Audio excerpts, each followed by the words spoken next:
Iran से जंग America को भारी पड़ना शुरू हो चुकी है। जंग बंदी के चंद ही घंटों के बाद आर्मी और हुकूमत में फड्डा हो चुका है। बिस्मिल्लाहिर्रहमानिर्रहीम, अस्सलाम वालेकुम। मैं हूं मखदूम शहाबुद्दीन। 9 अप्रैल 2026 जुमेरात का दिन। अहम तरीन डेवलपमेंट्स हैं जो आपके सामने रखनी है। एक जानब तो मुज़ाकरात के हवाले से एक और डेडलॉक है, लेकिन इसके बावजूद इस्लामाबाद में मुज़ाकरात होने जा रहे हैं। और इस सब के अंदर मुज़ाकरात में जो अमरीका की तरफ से डेलीगेशन को लीड कर रहा है JD वैंस, उसने हंगरी में मीडिया से गुफ्तगू की है जो पूरा मंजरनामा वाजे करती है। और ईरान के लिए एक और चैलेंज है, पाकिस्तान के लिए भी चैलेंज है। उस पर भी हम बात करेंगे वीडियो के पहले हिस्से में। वीडियो के दूसरे हिस्से में हमने बात करनी है कि ईरान से हार किस तरह से अमेरिका पर भारी पड़ी है। और इस सब के अंदर अमेरिका जो है वो अभी भी, बाय द वे मैं आपको ये बता दूं कि अभी भी अपने ट्रूप्स जो हैं वो मिडल ईस्ट भेज रहा है। यानी वर्स्ट केस सिनेरियो अगर मुज़ाकरात फेल हो जाते हैं तो उसकी तैयारी भी अमेरिका कर रहा है। लेकिन आर्मी और हुकूमत में अमेरिका के अंदर फड्डा पड़ चुका है। इस हवाले से एक्सक्लूसिव डिटेल्स डिस्कस करेंगे। लेकिन उससे पहले अगर अभी तक आपने इस वीडियो को लाइक नहीं किया, लाइक जरूर कर दें। कमेंट सेक्शन में राय का इजहार भी कीजिएगा। चैनल को सब्सक्राइब कर लें और अगर हो सके तो इस वीडियो को शेयर भी करें। नाज़रीन इकराम, सबसे अहम तरीन चीज जो है वो पहले डिस्कस कर लेते हैं। इस वक्त जो सिनेरियो बन चुका है, इसमें JD वैंस के हवाले से कंफर्मेशन आ चुकी है कि JD वैंस जो है वो पाकिस्तान पहुंच रहे हैं। सैटरडे को मुज़ाकरात का आगाज होगा मॉर्निंग टाइम पे, पाकिस्तान के वक्त के मुताबिक। व्हाइट हाउस ने कंफर्म किया। अमेरिकी डेलीगेशन में JD Vance, Steve Witkoff, Jared Kushner होंगे और ईरान की साइड से ईरानियन स्पीकर जो हैं और ईरान के फॉरेन मिनिस्टर होंगे। लेकिन अब मैं आपको यह बता दूं कि अमेरिकी नायब सदर ने हंगरी में मीडिया से गुफ्तगू की है कि ईरान के साथ मुज़ाकरात इसी हफ्ते शुरू हो रहे हैं। ईरान ने आबनाए हुर्मुज़ खोलने का वादा किया है, यह कहना था JD वैंस का। अमेरिका ने पाकिस्तान के जरिए ईरान के साथ मुज़ाकरात किए। फिर JD वैंस ने एक और बात कही है जो अब सबसे अहम इशू है। ईरान कह रहा है कि भाई लबनान के अंदर जंग बंदी ना हुई तो हम मुज़ाकरात ही नहीं करेंगे। हमारा मुज़ाकरात का बेसिक नुक्ता भी ये था, क्योंकि हिजबुल्लाह ने हमारे पीछे ये जंग शुरू की। अब ये कैसे हो सकता है कि हम जंग बंदी करें और हमारे लिए सब खैर हो जाए और लबनान में हिजबुल्लाह पे तारीख की सबसे बड़ी इसराइल एयर स्ट्राइक्स करे। इसराइल कह रहा है कि भाई that is not part of the deal. हमारा ईरान के साथ सीज फायर हुआ है, हमारा लबनान के या हिजबुल्लाह के साथ तो सीज फायर हुआ नहीं, तो हम उन पर स्ट्राइक्स करेंगे। और कल का पूरा दिन स्ट्राइक्स हुई भी। ईरान ने इसी के तनाजुर में आबनाए हुर्मुज़ में जो ईरान की मीडिया के मुताबिक मूवमेंट खोल दी थी, ईरान ने दोबारा बंद कर दी। अब इसमें इंपॉर्टेंट चीज यह है कि JD वैंस का यह कहना है कि ईरानी हुकूमत को ऐसा लगा कि लबनान भी सीज फायर में शामिल है।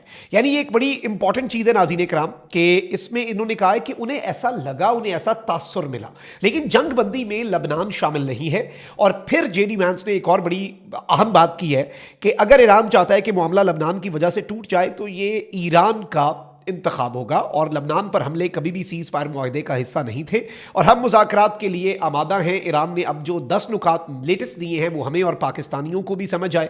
लेकिन इसमें अहम तरीन चीज़ नाज़रीन इकराम यह है कि मुज़ाकरात टूट भी सकते हैं, ये इम्कान आप ज़हन में रखिएगा। और इसराइली वज़ीर आज़म नेतन्याहू ने ढिठाई दिखाई है। उसने कहा है कि जंग बंदी इख्तिताम नहीं बल्कि हमारे मज़ीद अहदाफ हैं जिन्हें मुआहदे या जंग दोबारा शुरू करके हासिल करेंगे। ये कह रहा है कि भाई जंग तो होगी और ईरान को हमारी बातें मानना पड़ेंगी। तो आपको पता है कि ईरान जो है वो इस सारे मामले में इसराइल के हवाले से जो पॉलिसी रखता है। जनरल डैन केन जो टॉप अमरीकी जर्नैल हैं, उन्होंने एक स्टेटमेंट दिया और उन्होंने कहा है कि सीज फायर एक पॉज है और अमरीका की मिलिट्री तैयार है अगर कॉम्बैट ऑपरेशंस जो हैं वो दोबारा शुरू होते हैं। फिर इसके साथ ही साथ रॉयटर्स के मुताबिक अमरीका के मिडल ईस्ट में 50,000 ट्रूप्स इस वक्त भी डिप्लॉयड हैं और ये नंबर बढ़ रहा है। यानी अमेरिका के ट्रूप्स अभी भी मिडल ईस्ट की तरफ ट्रांसफ़र किए जा रहे हैं और सैन डियागो से रीजन के अंदर यानी मिडल ईस्ट के अंदर थाउजेंड्स ऑफ मरीन्स जो हैं they are being deployed. America के हज़ारों मरीन्स जो हैं उन्हें डिप्लॉय किया जा रहा है। This is something very very very important, इस चीज़ को ज़हन में रखिएगा। लेकिन अब नाज़रीन इकराम एक और बड़ी इंपॉर्टेंट और इंटरेस्टिंग चीज़ अमेरिका में हो रही है। आपको याद होगा कि कुछ दिन पहले ट्रंप ने अपने टॉप जर्नैल फारिग कर दिया और ईरान में एक possible ground operation, ground offensive की बातों के दौरान ये हुआ। तो उस सब के अंदर ये इम्कान जाहिर किया जा रहा था कि शायद जर्नैल जो हैं वो इनकार कर रहे हैं कि भाई अमरीकी फौजी बहुत ज़्यादा मर जाएंगे, ये पागलपन है, मैडनेस है, ये ना करो, और इसीलिए उन्हें फारिग कर दिया गया, नए बंदे लाए गए। अब वॉशिंगटन पोस्ट जो है उसने एक बहुत बड़ा क्लेम किया और ईरान जंग किस तरह से आर्मी और हुकूमत जो है अमेरिका की उसके दरमियान लड़ाई का बायस बन गई है। ये बड़ी इंटरेस्टिंग एक डेवलपमेंट है, इसे डिस्कस करते हैं।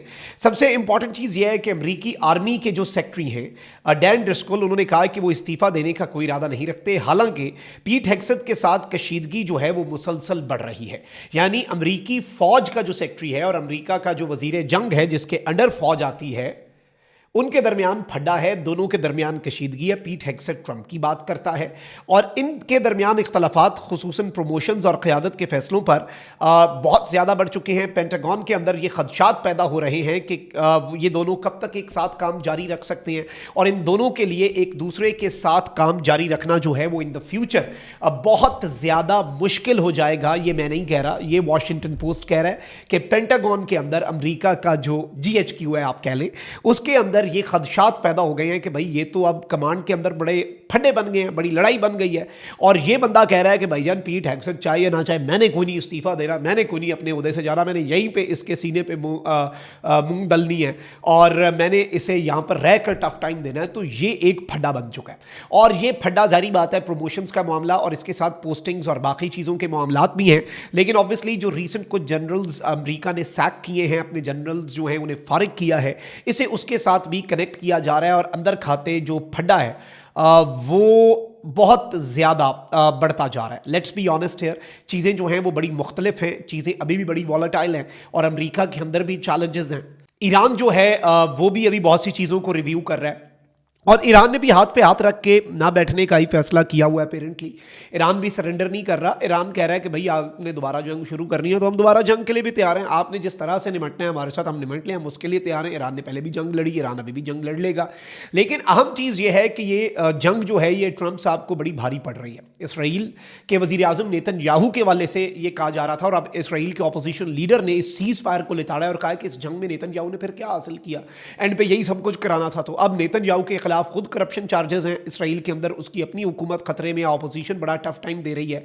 तो ये सारी चीज़ें अगर हम एक ब्रॉडर और बड़े पर्सपेक्टिव के अंदर देखें तो बहुत कुछ हमारे सामने आहिस्ता आहिस्ता क्लियर होता हुआ हमें नज़र आ जाता है और सूरत हाल जो है वो काफ़ी हद तक वाज़ेह है, सूरत हाल काफ़ी हद तक क्लियर है और अमेरिका जो है उसके लिए भी अब चैलेंजेस बढ़ रहे हैं और इस जंग के अंदर भी वैसे तो ये मुज़ाकरात बड़े जैसे आप कहते हैं ना एक बड़ी नाजुक सी डोर से बने हैं और पाकिस्तान ने ये मिरेकल ही किया है, इसे मौजज़ाना डेवलपमेंट जो है इंटरनेशनल मीडिया और इंटरनेशनल प्लेयर्स कह रहे हैं दैट्स द ओनली रीज़न कि दुनिया का हर बड़ा लीडर पाकिस्तान की तारीफ़ कर रहा है। दुनिया का हर बड़ा लीडर ये कह रहा है कि भाई पाकिस्तान ने पता नहीं ये कैसे कर दिया, आपकी मेहरबानी। तो पाकिस्तान अभी भी कोशिश कर रहा है कि चीज़ें बेहतर समत में जाएं।